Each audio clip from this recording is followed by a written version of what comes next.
passado 3 dias após a vitória de Jair Bolsonaro nas urnas, ainda não se tem bem claro qual será o comportamento do PT, o Partido dos Trabalhadores, derrotado depois de comandar o país por 13 anos. Levado ao poder em 2003 pelo, então, Luiz Inácio Lula da Silva, que se elegia presidente naquele momento, o PT permaneceu até 2016, quando a ex-presidente Dilma Rousseff, reeleita em 2014, sofreu um processo de impeachment acusada de crime de responsabilidade fiscal e estelionato eleitoral. No domingo agora, após o anúncio da vitória do militar da reserva, Jair Bolsonaro, no primeiro discurso após a derrota, Fernando Haddad fez um discurso voltado à militância e só parabenizou o presidente eleito pela vitória no dia seguinte, através de uma rede social. Para o professor da Universidade Paranaense, Eiji Tanaka, que é especialista em História Contemporânea e História do Brasil, Desenvolvimento Econômico, Indústria Cultural e Teoria Política, o comportamento do petista naquele momento, após a derrota, aponta como deverá ser o comportamento do partido diante do novo governo que se instala, do presidente Jair Bolsonaro. Ele explica que, historicamente, o Partido dos Trabalhadores sempre fez uma oposição muito forte aos governos.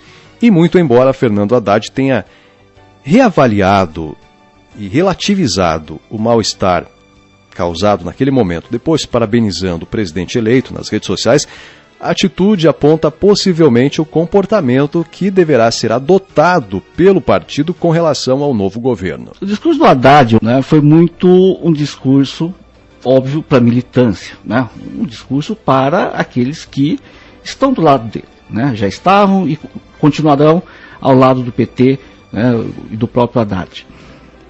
É claro que no clima que foi a eleição, né, o discurso do PT e do Haddad, por consequência, foi um discurso que foi se alterando ao longo dos últimos meses, né, das últimas semanas principalmente. Então, inicialmente era, né, Lula livre, né? No segundo momento, eleição sem Lula é golpe. No terceiro momento, Lula é candidato. No outro momento, Haddad é Lula, né? Na passagem do primeiro para o segundo turno, Haddad não é mais Lula, né? Ou seja, o PT não é mais o PT, não é mais vermelho, enfim, é todo um discurso mesmo para ganhar a eleição. Os resultados definidos, volta-se àquilo que realmente é o partido, né, do Haddad. É o partido do confronto, é o partido que não conseguiu estabelecer alianças no segundo turno, porque ao longo de todo esse período em que esteve no poder, jamais conseguiu montar, né, um grupo de aliados. Pelo contrário, né, os partidos foram subordinados ao PT o tempo todo, né? Então impunha-se a hegemonia do PT o tempo todo, e quando se precisou de aliados que pudessem fortalecer um vínculo do candidato Haddad com certos setores da sociedade, esse apoio não veio, né? Então o discurso do Haddad é o discurso do confronto, mas é o discurso também que é a marca do seu partido ao longo de toda a sua existência. Aquela coisa mesmo de encurralar o adversário. E na política, existe um certo nível de civilidade que deve existir, né? Então essa coisa do nós contra eles o tempo todo, né? Nós estamos ao lado dos pobres. Esse discurso acabou cansando, né? Esse discurso acabou minando mesmo, né, as próprias expectativas que o partido teve nessa eleição de 2018. O senhor acha que então o discurso deveria ter sido muito mais no sentido de pacificar, mostrar que fará uma oposição no sentido de se opor à forma de governo, mas não inflamando? O senhor não acha que houve uma inflamação muito grande? Mas aí não seria um discurso petista. Seria um discurso, por exemplo, talvez de um Alckmin, talvez até de um Ciro Gomes, talvez. Será que o PT não deveria entender agora que precisa mudar um pouco o discurso? Porque a gente teve uma eleição que foi, obviamente, polarizada e que mostra uma divisão no país. Então, ora se votou porque odiava o Bolsonaro, ora se votou porque se odiava o PT. Correto. E o que precisa realmente mudar isso agora, né? Que é a proposição, inclusive, do que se propõe a fazer esse novo projeto de governo, não?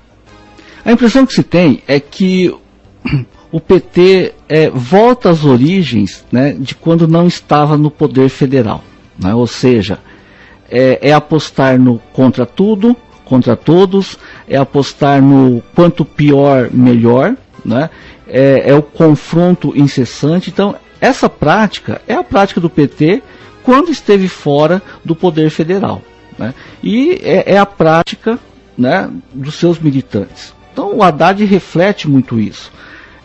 Ao mesmo tempo, pacificar o país, unir o país, né, é uma coisa que exige mesmo lideranças importantes, lideranças que tenham moderação, lideranças que tenham uma ideia, um projeto de país, um projeto político, um projeto econômico, né? Enfim, lideranças que vejam o país, né, não como algo a ser disputado entre nós e eles, mas sim algo a ser construído.